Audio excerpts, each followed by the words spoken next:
സാമൂഹ്യക്ഷേമ പെൻഷൻ വിതരണം അട്ടിമറിക്കാൻ നീക്കമെന്ന് പ്രതിപക്ഷ നേതാവ് പിണറായി വിജയൻ. ജനകീയ പെൻഷൻ വിതരണം സർക്കാർ തകിടം മറിക്കുകയാണ്. വീട്ടുപടിക്കലെ പെൻഷൻ വിതരണം നിർത്തലാക്കാൻ നീക്കമുണ്ട്. പെൻഷൻ പദ്ധതി തന്നെ അവസാനിപ്പിക്കാനുള്ള UDF അജണ്ടയുടെ ആദ്യപടിയാണിതെന്നും പിണറായി വിജയൻ പറഞ്ഞു.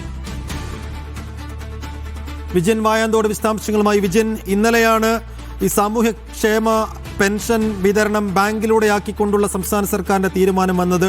അതിലിപ്പോൾ പ്രതിപക്ഷ നേതാവിന്റെ ആദ്യ പ്രതികരണമാണ്. എന്താണ് അദ്ദേഹം പറയുന്നത്?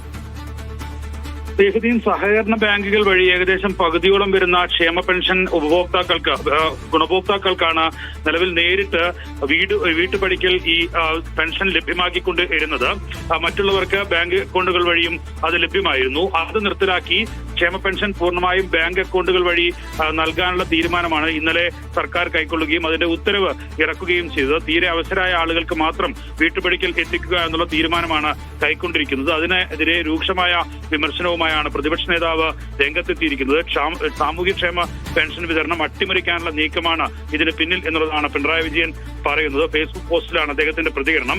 ജനകീയ പെൻഷൻ വിതരണം സർക്കാർ തകിടം മറിക്കാൻ ഒരുങ്ങുകയാണ്. പെൻഷൻ വാങ്ങുന്ന പകുതിയോളം പേർക്ക് ബാങ്കുകളിൽ എത്താൻ കഴിയാത്ത സാഹചര്യമാണ് ഉള്ളത്.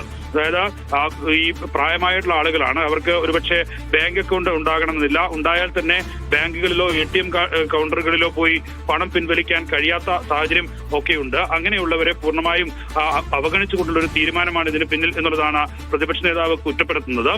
ആ പദ്ധതി തന്നെ നിർവീര്യമാക്കാനുള്ള UDF സർക്കാരിന്റെ ശ്രമമാണ് ഇതിന് പിന്നിൽ. വീട്ടുപടിക്കലെ പെൻഷൻ വിതരണം നിർത്തലാക്കുക അതിനുള്ള നീക്കം ഇതിന്റെ ഭാഗമാണ്.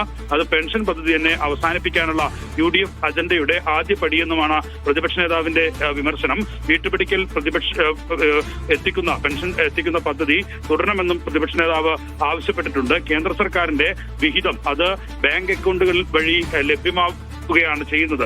നേരിട്ട് നൽകാനുള്ള തീരുമാനം കേന്ദ്ര സർക്കാർ കൈക്കൊണ്ടിരുന്നു.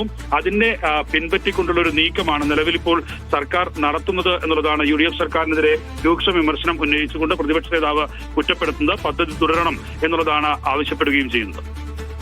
ശരി, വിജയൻ വായന്തോടാണ് വിശദാംശങ്ങൾ നൽകിയത്.